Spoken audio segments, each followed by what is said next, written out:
Davie 1778లో ఇంగ్లాండులో పెన్జాన్స్ అనే పట్టణంలో జన్మించాడు. పెన్జాన్స్ ఆ రోజుల్లో ఒక చిన్న కుగ్రామం మాత్రమే. అక్కడ చదువుకున్నవారు చాలా తక్కువ. పిల్లలందరూ చేపలు పట్టడం, పక్షులను పట్టుకుని అమ్ముకుంటూ కూలీనాలీ చేసుకుని కాలం గడిపేవారు. డేవీ మాత్రం వారందరికీ విరుద్ధంగా ఉండేవాడు. ఇంటి దగ్గరే కూర్చుని చదువుకుంటూ కవితలు రాసేవాడు. Laughing gas, miner safety lamp కనిపెట్టి డేవీ మానవాళికి మహోపకారం చేశాడు. విజ్ఞాన శాస్త్ర పరిశోధనలో మానవుడి మూఢనమ్మకాలను పోగొట్టడమే కాకుండా మానవాళికి మహోపకారం చేస్తున్నాయి.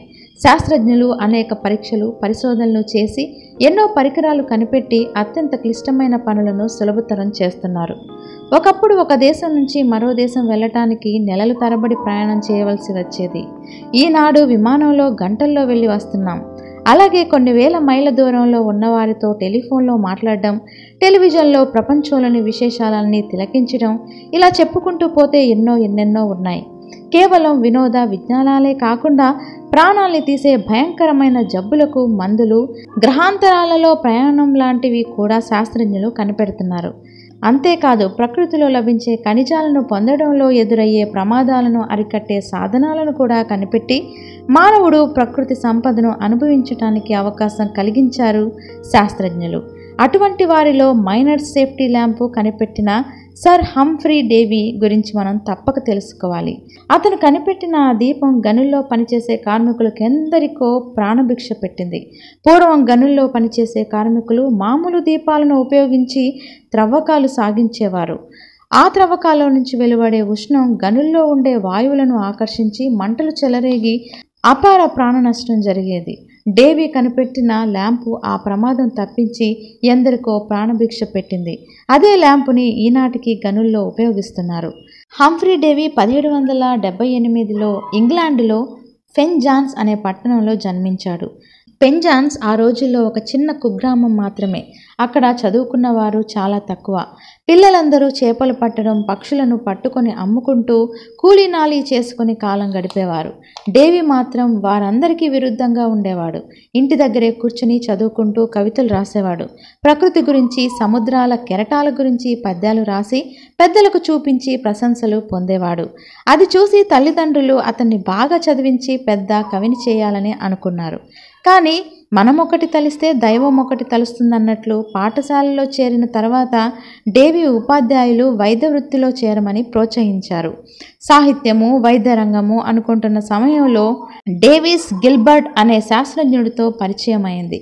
గిల్బర్ట్ అప్పటికే ప్రఖ్యాత శాస్త్రజ్ఞుల కోవలోకి చెందిన వ్యక్తి. అతడు హంఫ్రీ డేవీలోని జిజ్ఞాసను పసిగట్టి ప్రోత్సహిస్తే అతను పెద్ద శాస్త్రజ్ఞుడు కాగలడని ఊహించి గ్రంథాలయాలలోని పుస్తకాలు చదివించి తన వద్ద సహాయకుడిగా చేర్చుకున్నాడు. గిల్బర్ట్ ప్రోత్సాహంతో డేవీ రసాయన శాస్త్రంలో అనేక పరిశోధనలు చేసి 10 మంది దృష్టిలో పడ్డాడు. అతనికి మేధాశక్తి, కల్పనాశక్తి గమనించిన ఇతర శాస్త్రజ్ఞులు డేవీకి అవసరమైన సహాయం చేయటానికి ముందుకొచ్చారు. 22 సంవత్సరాలు వచ్చేసరికి అతనికి రసాయనిక వాయువులు తయారు చేసే ఒక పరిశోధనాలయంలో ఉద్యోగం లభించింది. అది అతని పాలిట వరమైంది. అక్కడ పనిచేస్తుండగానే డేవీ లాఫింగ్ గ్యాస్ అని పేరున్న నైట్రస్ ఆక్సైడ్ని కనిపెట్టాడు. ఆ వాయువు కనిపెట్టిన సందర్భంలో ఒకసారి గట్టిగా పీల్చడం జరిగింది. ప్రమాదవశాత్తు మరీ ఎక్కువగా పీల్చడం వల్ల అతను కొంతసేపు స్పృహ కోల్పోయాడు. తర్వాత నెమ్మదిగా నవ్వు వస్తున్నట్లు అనిపించిందట. ఆ అనుభవం చాలా తమాషాగా ఉండేదట. అందుచేతనే దానికి లాఫింగ్ గ్యాస్ అనే ముద్దు పేరు కూడా పెట్టుకున్నాడు. అది ఈనాటికి వాడుకలో ఉండడం విశేషం. మత్తుమందులా పనిచేసే ఆ వాయువు ఈనాడు వైద్య రంగంలో ఎంతో సహాయకారిగా ఉంది.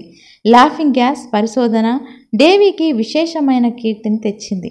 ఫలితంగా 24 సంవత్సరాలకి అతను లండన్లోని ప్రతిష్టాత్మకమైన రాయల్ ఇన్స్టిట్యూషన్లో ప్రొఫెసర్గా నియమితుడయ్యాడు. రాయల్ ఇన్స్టిట్యూట్లో ఒక పక్క పాఠాలు చెబుతూ మరో పక్క తన పరిశోధనలు కొనసాగిస్తూ సోడియం, పొటాషియం వంటి రసాయనాలను వేరు చేసే పద్ధతి కనిపెట్టి మానవాళికి మహోపకారం చేశాడు. కేవలం తను మాత్రమే కాకుండా మైకేల్ ఫెరడే లాంటి యువ శాస్త్రజ్ఞులకెందరికో స్ఫూర్తినిచ్చి విజ్ఞాన శాస్త్రానికి అఖండమైన సేవ చేశాడు. ఆ రంగంలో గనులు తవ్వే సమయంలో కార్మికులు ఉపయోగించే నూనె దీపాలు భయంకరమైన ప్రమాదాలు సృష్టించేవి. అందుచేత ప్రభుత్వం డేవీని వాటిని నివారించే సాధనం కనిపెట్టమని కోరింది. డేవీ పరిశోధనలు చేసి 1815లో మైనర్ సేఫ్టీ ల్యాంప్ని కనిపెట్టాడు. కార్మికులు మామూలుగా ఉపయోగించే నూనె దీపాలకే చుట్టూ వైర్ గాజు గోడలను అమర్చాడు. దాని వలన దీపం నుంచి వెలువడే ఉష్ణం దాని చుట్టూ ఉన్న వైర్ గాజు గోడలను చేరి వేడి తగ్గుతుంది. అందుచేత గనిలోని వాతావరణంలో ఉద్భవించిన మిథేన్ వంటి హైడ్రోకార్బన్లు అతి తేలికగా అంటుకుని మండే అవకాశం పోతుంది. తద్వారా ప్రమాదాలు జరిగే అవకాశమే ఉండదు. ఆ సేఫ్టీ ల్యాంప్ని కనిపెట్టిన తర్వాతే డేవీ అనుకున్న బహుమతులకు, బిరుదులకు, సత్కారాలకు అంతే లేదు. కేవలం ఇంగ్లాండ్కే కాదు, ఇతర దేశ చక్రవర్తులు కూడా అతన్ని ఘనంగా సత్కరించారు. 1820లో డేవీని లండన్లోని రాయల్ సొసైటీకి అధ్యక్షుడిగా నియమించారు. ఆ పదవి ఆధునిక శాస్త్ర రంగంలో అత్యంత ప్రతిష్టాత్మకమైనది. డేవీ ఆ పదవిని విజయవంతంగా 7 ఏళ్ల పాటు నిర్వహించి ప్రపంచ నేతలందరి ప్రశంసలు పొందాడు. డేవీ పరిశోధనలు చేస్తూ కొన్ని రోజుల పాటు ల్యాబొరేటరీలో గడిపి తన ఆరోగ్యం మరీ క్షీణింప చేసుకునేవాడు. అయినా ఏనాడు తన ఆరోగ్యం గురించి ఆలోచించనే లేదు. సమాజానికి సేవ చేయాలనే తపన, శాస్త్ర పరిశోధనలను ఉధృతం చేసి మానవజాతికి మరింత చేరువ కావాలనే కోరిక ఎక్కువగా ఉండేది. మానవజాతి మనుగడికి ఎంతో కృషి చేసిన ఆ మహనీయుడు 1829వ సంవత్సరంలో మరణించాడు.